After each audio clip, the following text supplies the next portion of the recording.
আপু, spiral potato বানাতে গিয়ে তো আমি নষ্ট করে ফেলছি। আপনি কি করে বানান এত সুন্দর করে? একটা আপু লিখেছে আরো সহজ করে কি করে বানাবো আপু, একটু শিখিয়ে দাও। তাদের জন্য ভিডিওটা। তো আসসালামু আলাইকুম এভরিওয়ান, সবাই কেমন আছেন? আশা করি অনেক বেশি ভালো আছেন। তো আমি আজ স্পাইরাল পটেটো আপনারা কিভাবে সহজে তৈরি করবেন ঘরে বসে, এত মজাদার একটা রেসিপি, তো শিখে নেন চলুন। প্রথমে আমি কিন্তু সুন্দর করে আলুটা ছিলে নিয়েছিলাম, তারপর হচ্ছে আমি টুকরো করে নিয়েছি। আপনারা কিন্তু অবশ্যই আমার ভিডিওর মাঝখানে দেখেছেন। তারপর হচ্ছে এই যে সোজা সোজা করে ছোট ছোট ছোট ছোট করে কাটতে হবে। অবশ্যই দুইটা কিন্তু কাটে দুই পাশে রাখতে হবে।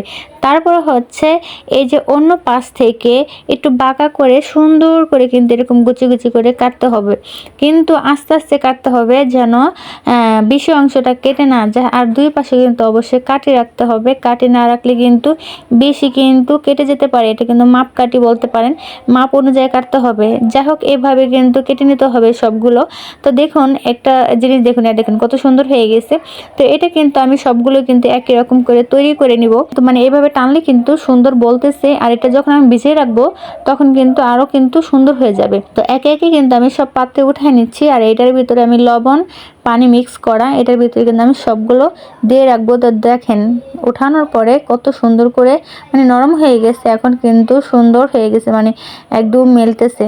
এভাবে কিন্তু আপনারা সবগুলো কিন্তু তৈরি করে নেবেন, আরো সুন্দর সফট হবে। দেখেন এইটা দেখেন, মাশাআল্লাহ কত সুন্দর হচ্ছে দেখছেন। এরকম করে সবগুলো কিন্তু বানাতে পারেন, ম্যাজিকের মতো না? খুবই সুন্দর, ম্যাজিকের মতো, একদম ম্যাজিকের মতো।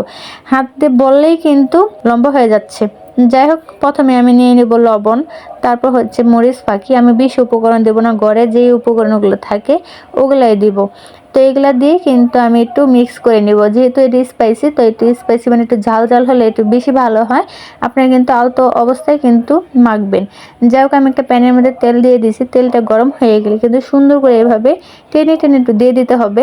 দিয়ে দেওয়ার পরে আস্তে আস্তে করে দিবেন, কারণ হচ্ছে এটা যদি একটু ধরে রাখা যায় তাহলে ভালো হয়। তো যাই হোক, এভাবে আস্তে আস্তে করে উল্টে নিতে হবে, কারণ ভালো করে ভাজতে হবে।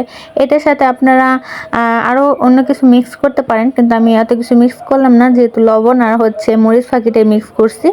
আমার কাছে মনে হয় এটা দিলে বেশি মজা হয়, আর অন্য কিছু দিলে আমার কাছে তেমন একটা ভালো হয় না।